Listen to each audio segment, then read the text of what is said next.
আজকে আপনাদের সঙ্গে শেয়ার করব আমি সারাদিন আলু তুলে কিভাবে করে সারাটা দিন কাটালাম এবং আমি মানুষের ক্ষেত থেকে শসা চুরি করে মানুষের বকা খেয়েছি। আচ্ছা, তোমরা কি কোনোদিনও এরকম ভাবে মানুষের কোনো কিছু চুরি করে খেয়েছিলে? এবং আমরা সেই শসা চুরি করে এনে গোপাল সোনাকেও পুজো দিয়েছিলাম।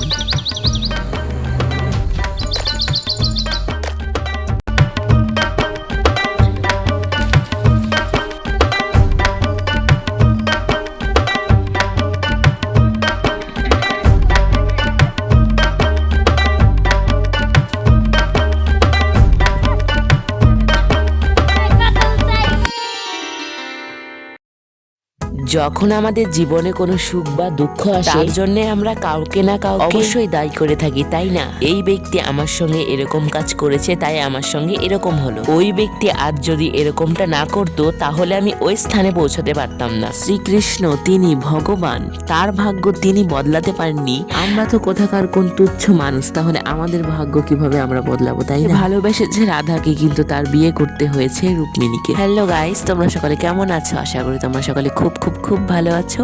আর আজকের ব্লগটা শুরু করছি এইখান থেকেই। ভালো লাগলে লাইক শেয়ার সাবস্ক্রাইব করে দিও বন্ধুরা। তোমাদের সঙ্গে কথা বলতে বলতে আমার অনেক কাজ করা হয়ে গেছে, আমি এত কিছু করে দিয়েছি। যদি আমার কোথাও কোনো ভুল ত্রুটি হয়ে থাকে তাহলে অবশ্যই ক্ষমা করে দিবে। তো গাইস, তোমাদের সঙ্গে কথা বলতে বলতে আমি কিন্তু সকালবেলা বিছানা উঠিয়ে ঘুম থেকে উঠে ফ্রেশ হয়ে খেতে চলে আসছি। আর এখন আমরা যাব আলু তুলতে, আর আমাদের কিন্তু আলু তোলা কাজ শুরু হয়ে গেছে। আর এখানে গোপাল সোনাদের পুজো দেওয়া কমপ্লিট হয়ে গেছে। এখন আমি যাচ্ছি মাঠে, আর খাওয়া দাওয়া করে নিয়েছি। এখন মাঠে গিয়ে একদম দুপুরবেলা আবার চলে আসবো। এখানে দেখতেই পারছো আমাদের এখানে আলু তোলা হচ্ছে।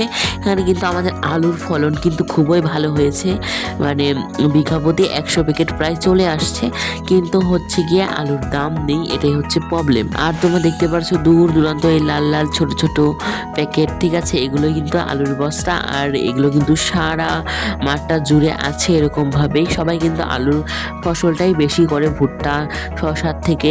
এইখানে দেখতে পারছো এখন আমাদের কিন্তু সন্ধ্যা লেগে গেছে। সমস্ত আলু মাঠে যে আমাদের কাজ করতে আসছিল সে মানে কি তারাও চলে গেছে। এখন আমরা বাড়িতে চলে এসেছি, দেখতেই পারছো।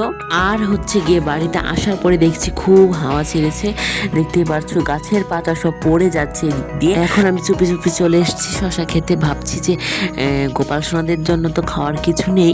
দেখি কোনো শসা পাইনি, দেখি একটা শসাও বড় হয়নি, কিন্তু এখানে দেখলাম যে কয়েকটা শসা একটু বড় হয়েছে, খাওয়ার যোগ্য হয়েছে। এইখান থেকে একটা শসা তুলে নিলাম। তারপরে কিন্তু তারা আমাদেরকে একটুর জন্য শুধু বেঁচে গেছে দেখে ফেলেছিল, কিন্তু তাও চেনা জানা বলে কিছু বলেনি। তো এখানে দেখতেই পারছো শসা আর জল গোপাল সোনাকে দিয়ে দিলাম। এখন গোপাল সোনা ভালো করে মজা করে খাক, আর আমরা এখন চলে যাই। চলো। আর তোমাদের বলে রাখি, আলু মাঠে কিন্তু অনেক নোংরা, এর জন্য কিন্তু বাড়িতে এসে স্নান করতে হয়েছে আমাকে। স্নান করে আমার গাছগুলোকে জল দিয়ে দিয়েছি, আর এখন বসে বসে এডিট করছিলাম তোমাদের সঙ্গে। সেই ভিডিওটা তোমাদের শেয়ার করেছি, এখনও পর্যন্ত যারা যারা দেখোনি গিয়ে দেখে আসো। গোপাল সোনাদের সেবা আজকে সন্ধ্যাবেলাটা একটু অন্যরকম কাটলো। এইরকম একটা থাম্বনেল দেওয়া আছে, আর রাত্রেবেলা শ্যুটটা করেছি গোপাল সেবা বেলে। থাম্বনেলে লেখা আছে, তোমরা যাও ঝটাপট গিয়ে দেখে আসো। আর আমি তোমাদের সঙ্গে কথা বলতে বলতে ঘুড়ি উড়াতে চলে এসেছে। এখানে দেখি আমি একটা ঘুড়ি ওদের বানিয়ে দিয়েছিলাম, সেই ঘুড়িটা ওরা এই যে গাছের ডালে বসিয়ে রেখেছে। তো বন্ধুরা কি সুন্দর হাওয়া দিয়েছে দেখো। তার মধ্যে একটা দুর্ঘটনা ঘটে গেছে, এদের ঘুরি গেছে ওই ঘুড়ি গাছের ডালে বসে আছে। ঘুড়িটা বানিয়ে দিয়েছিলাম বিশেষ করে একে। শুধু জানো তুই তো তোরই বানছে কেন বুনু সুতা সুতা যাচ্ছে অনেকবার আটকাছে, তখন কারণ বের করতেছে। এই সুতা কাটাতেছে, জুতাতে তো। ওই ছেলেটাকে ঘুড়িটা বানিয়ে দিয়েছিলাম, আর এরা দুজন ঘুড়ি উড়াতে গিয়ে ঘুড়িটাকে ফাঁসিয়ে ফেলেছে। এখন হচ্ছে ওদেরকে ফাইন দিতে হবে, যে ঘুড়ি বানিয়ে দিয়েছি আমার ঘুড়ি সুতো সব গেছে, তোরা এখন ফাইন দিবি। আর এরা এখন ঝগড়া করা শুরু করে দিয়েছে। তো বন্ধুরা আজকে ভিডিওটা এই পর্যন্তই। ভালো লাগলে লাইক শেয়ার সাবস্ক্রাইব করে দিও। বাই। এরা